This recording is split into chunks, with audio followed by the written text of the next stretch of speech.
the project that killed my career. Yeah, well said. Well said. Yeah. I want to thank Joel Surnow for 10 years that. ago when you haven't worked and you're at the motion picture home, the whole thing was great. We're gonna rename it Waterloo. It was fun from beginning to end.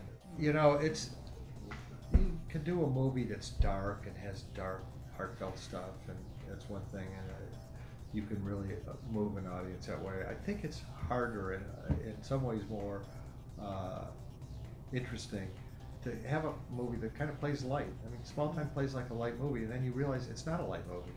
It's sort of like life. You bounce around and you live it, and then there's some really hard things that are as deep as anything you'll see in the darkest drama. I mean, what he has to do with his son and the sense of loss he feels and the sense of hope and the sense of hope, you know, losing your son in it. And those are very deep things that weren't played deeply, but they were played kind of realistically. Yeah. And I think that's if the movie succeeds, it will be because of those scenes. Best experience?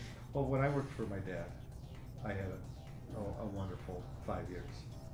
Because my father was much older than me. I mean, much older. He was like 45, I think, when he became a father. So by the time I was in college, he was already in his 60s. So, I didn't have the typical relationship with him growing up. He wasn't that kind of active young father. So for me, it was when I did work with my dad.